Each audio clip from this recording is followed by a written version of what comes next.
As a golden rule, I will not cover a game's platinum trophy unless I have it in my own glass trophy case. How can I tell other people's what to do when I haven't even done it myself? Especially for this PlayStation Plus Collection Challenge, there are going to be some tough platinum runs to go through. The first Crash Bandicoot from the N Sane Trilogy is certainly one of those games. If you have been following me for a while, it's no secret that I love the Crash Bandicoot series. I love everything about the orange marsupial and his colorful cast of misfits and weirdos. I love the platforming, the kart racing, the mini-game parties, and everything this franchise seems to throw at you. But truth be told, I have never been a huge fan of Crash's debut game. I started the series with Crash 3 Warped, so when I went backwards, the game felt old and clunky to me. Plus, it didn't even have DualShock support. Fast forward to 2017 with the release of the Crash Bandicoot N Sane Trilogy, and the original game got a facelift that I like way better. But this platinum trophy has been 3.5 years in the making. I really had to push myself to get this plat, because if I'm going to cover all 3 games here on the show, the first one kind of needs to go first. Well, I got it. It's my 73rd platinum, and I'm going to help you get it too on this episode of Platinum Hunters. Let's get that rap sheet up and crash into this platinum run.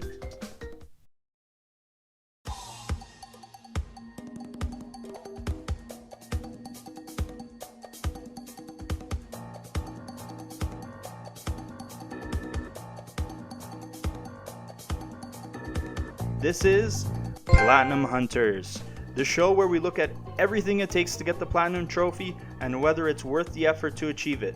Before we spin into action, don't forget to subscribe to the channel and also check out the PS Plus Collection playlist for more Platinum Trophy guides.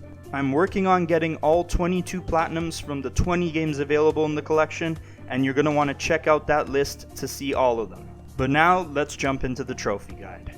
The list of trophies for this one is pretty short compared to most games, at only 23 including the Platinum. First thing you will need to do is play through all the levels once to open up the 3 islands and take down all the bosses. Next, collect all 26 gems including the clear and colored ones. And then the last step is to collect the relics, and they will have to be gold or better. The blue sapphire relics ain't gonna cut it, and that's what makes this game difficult. The gold relics will be your biggest challenge for sure. Just so I don't mention this a billion times in the video, there are plenty of helpful videos and a guide in the description below to assist you with this platinum run. So let's start with the bosses and their trophies. The 2 bronze level boss trophies are Papu Popped for defeating Papu Papu and Ripper Ruined for besting Ripperoo.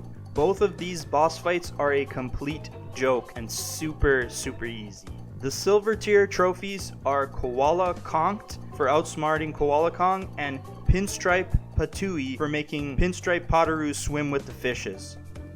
Okay, Crash is too nice for that. Now the gold tier boss trophies are where the game's bosses put up some of a fight. Nitrous Broken is awarded for beating N-Brio, and Cortex Incapacitated is for the last boss fight, the brilliant nincompoop himself, Dr. Neo Cortex. The Cortex fight is also my favorite in the game, and you will need to learn his patterns to beat him. Along your journey, there are a bunch of easy trophies to pick up. You will get Spin Doctor if you spin an enemy into another enemy twice in the level. This one is going to come very naturally, and probably on the 3rd level, the Great Gate on the 1st island. One trophy you will probably get by accident is I meant to do that, for spinning away an extra life. The first time you collect 3 tokens and unlocked a bonus round, you will receive the trophy. That's what those do. Another early game trophy that can be done as early as the 2nd level called Jungle Rollers. Thanks to the Time Twister machine found in Crash 3, Crash's sister Coco has traveled back in time and has come to help you. You will get access to this machine after you beat Papu Papu. Make the switch and get the trophy no holds bar by spinning 5 enemies with Coco Bandicoot. Another trophy where you pretty much can't miss it unless you decide to do the whole thing with Crash. One trophy that you will have to go out of your way to get is called the box that broke the Bandicoot's back. At the end of each level, the game shows you how many boxes you missed, by dropping them on your head. If you miss a lot of boxes on your run, the punishment gets even worse, and for this trophy you're going to have to miss at least 35 boxes by the end of the level. The humanity, make it stop. This game also awards you for playing badly, as there are 2 trophies that have a description that simply say, die. The first one is Feed Me, where you have to get eaten by these piranha plants. Wrong game. These Venus flytraps. These things are available early on in the game and pretty much everywhere. The second trophy, I See London, I See France, can be obtained when you're electrocuted. The level Cortex Power is probably the spot where you'll first obtain this one, and that level is on the 3rd and final island. The last trophy before we start talking about collectibles is called On Cloud 99. And to get it to pop, you will need to accrue 99 lives. Every time you collect 100 Wumpa Fruit, you will gain a new life. So you could do it the old-fashioned way if you like, or hear me out. At the beginning of the level, Castle Machinery, there is a section that you can access once you have the green gem, where you can obtain a whopping 30 lives. Now, once you have them, exit the level, create a manual save of the game, quit out to the title screen, and then press continue. When you re-enter the level and go to the same gem path, the 30 lives will be back. So redo the process another 2 or 3 times to get 99 lives and the trophy. Alright, so far the game is seeming pretty easy, all things considered. Well, now it's time to get into the spicy stuff, starting with collecting all the gems. In order to collect the gem, you will need to find all the boxes in a level and reach the very end where you will be awarded the gem. Crash 1 has 26 gems in total, and grabbing 13 of them will get you the trophy, More Gems Are Better. Now collecting all 26 will award you the trophy, the Ultimate Gem Path. Now 6 of those 26 are colored gems. These 6 Infinity Stones, wrong intellectual property. These 6 colored gems can be obtained in 6 specific levels, but have the caveat in that you will not only need to collect all the boxes, but you will also need to do the level without dying. Oh boy. And most of these gems are found on the levels found on the 3rd island, aka the more challenging ones. In order to collect some of the clear gems, you will also need to collect all the colored gems to unlock a special gem path. Remember I mentioned the green gem path while we were going for the 99 lives? You will be awarded the trophy, a hidden gem, when you take your first gem path route. The green Infinity Stone, god damn it.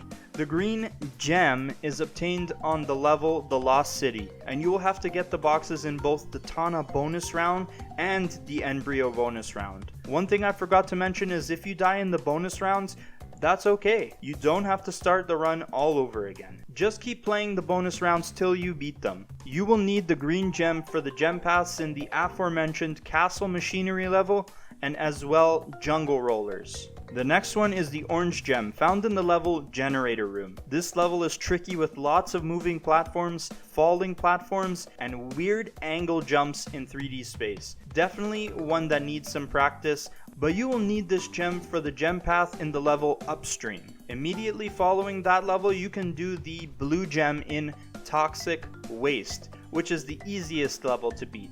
It's all about timing and jumping over the rolling barrels. The gem paths for the levels Rolling Stones, Cortex Power, and Jaws of Darkness will open up. The hardest colored gem to get is the red one, which is found in the level Slippery Climb. You will need some serious practice to scale these castle walls without dying. Lots of moving platforms and big leaps of faith in this one. But once you clear it, you will unlock some serious pride in your skills, and as well the red gem paths for the level Native Fortress and Road to Nowhere. From there, skip the purple gem for now and go to the yellow gem instead, which is found in the level The Lab. This one is not too tough to do, just take your time traversing it and deal with the hazards in your way slowly. The yellow gem path will unlock for the levels The Great Gate and Lights Out, which happens to be the next place we're going to get the purple gem. The reason we skipped it is because the yellow gem path will get you access to the last 3 boxes you need. Lights Out is not a super tough level either, but you will need to move quickly because your Aku Aku flashlight runs on a timer, and if you don't grab the next one in time, the level is going to definitely leave you in the dark. Unlocking the purple gem grants you access to the gem path in Boulder Dash. There, now you have collected all of the color gems and uncovered all of the gem paths. You are now poised to dominate and collect all the gems. Well, almost. There are 2 levels locked behind these keys that you will have to collect, and 2 more trophies to collect as well. Within the levels Sunset Vista and Jaws of Darkness, there are 3 Cortex coins you can collect. Those Cortex coins will unlock a bonus round that you will have to get to the end and then finish the level to obtain the key. Getting the key for Sunset Vista will unlock the trophy Cortex's Crazed Contest and unlock the level Pole Hog. As well, getting the key in Jaws of Darkness will unlock the trophy Cortex's Terrifying Trial, and it will give you access to the Fumbling in the Dark level. You will need to do these Cortex bonus rounds to get all the gems anyways, so this is just another thing for you to do. Now go through all the levels, collecting all the boxes until you unlock the Ultimate Gem Path trophy, and then get ready for your last and biggest challenge, the Time Relics. Now, the original version of the game did not have time relics, and they were added into the N Sane version of Crash 1. And when these times were added, they made these times feel very tight. So where I recommend you start is by doing the time relics after you have experienced each level a few times through gem completion. To unlock the time clock, you're going to need to beat the level at least once anyways. Unfortunately, these time relic runs will have to be done in one go, with no checkpoints. So dying right in the middle of one is going to put you right back at the beginning of the level. At gold tier, you will have a bit of time to stop in certain levels, but you will still need to pick up the pace right after that. Now once you feel confident, pick a level, check the gold time requirement by pressing L1 and then start practicing.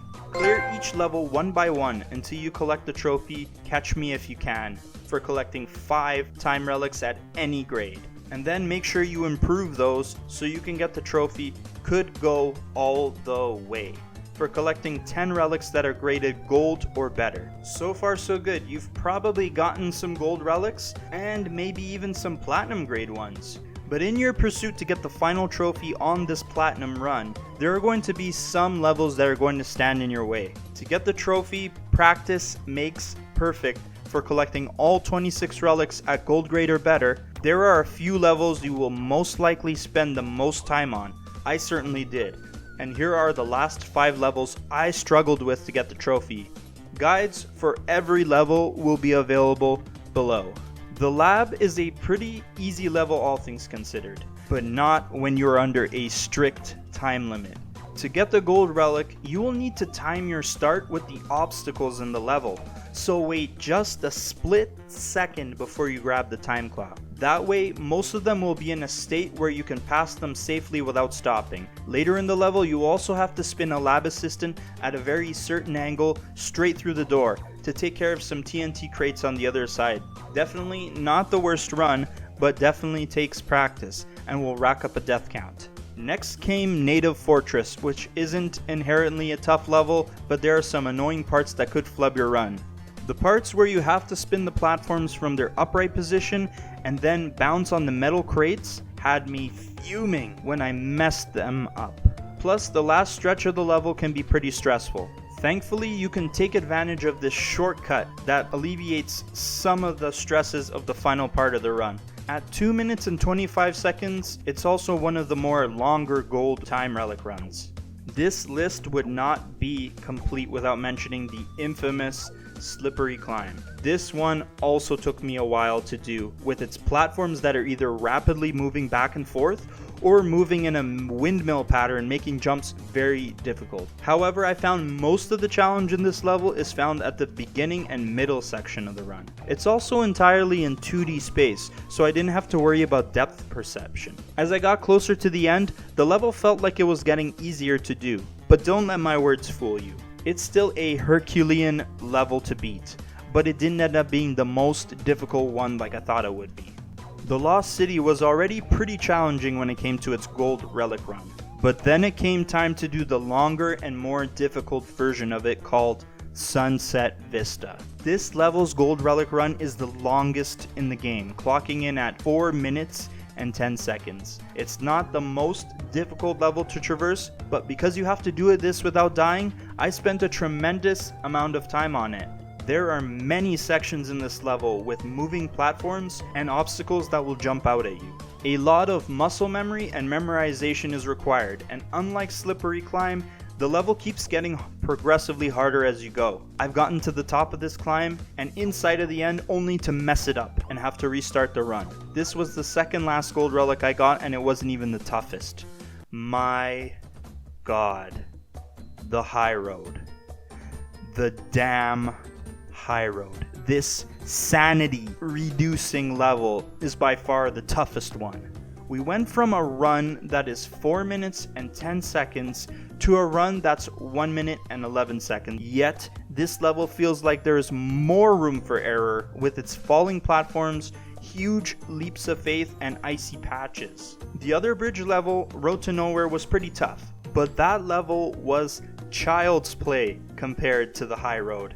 This level is going to show you how garbage the hitboxes and rounded polygons are in the remake. Land on the ledge of anything in this level and you're guaranteed to fall. In order to make this absurd time, you won't be able to stop and hop on these turtles. That takes far too much time, so your only option is to bounce off of these slippery ropes, and you have to land on them at a certain angle. Too far to the right or left of these and you will slip back onto the bridge or completely off of it. Practice certainly does make perfect, and you will have to practice this level over and over till you get the gold relic. And finally, the practice makes perfect gold trophy. All I can say is good luck. Oh man, this game was exhausting to do. But if you have followed this guide and have gotten every trophy, congratulations. And I really mean congratulations. You will be awarded the Intrepid Crash Bandicoot Platinum Trophy for Crash Bandicoot from the N Sane Trilogy.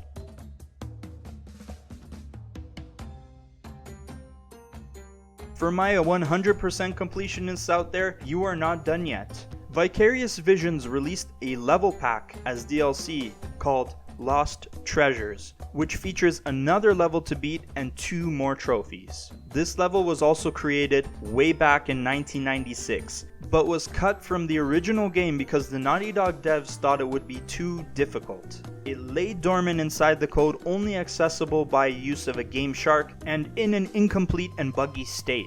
This level is called Stormy Ascent, a longer and more maniacal version of Slippery Climb.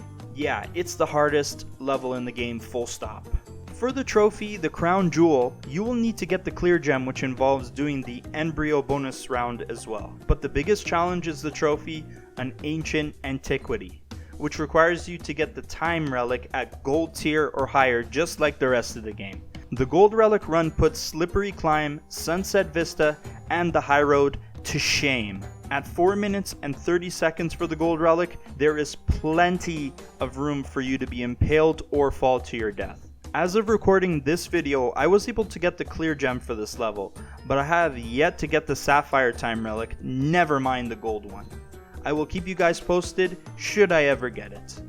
But overall, I am proud of what I accomplished. I put in the time and effort, and I got good at this game. I have the platinum trophy in my case to show for it, but it took a long time and lots of patience while failing over and over. After some people spend time playing this game, the reality is that not everyone will want to put in that much time and effort into this platinum trophy. I can only recommend getting this platinum trophy for hardcore Crash Bandicoot fans and people who love and embrace a challenge of this caliber. And then if you want to do 100% trophy completion, it's going to require one more level that will be your ultimate test. If you really want to plat the N Sane Trilogy though, I recommend starting with either Crash 2 or Crash 3 first, which we will cover on this show.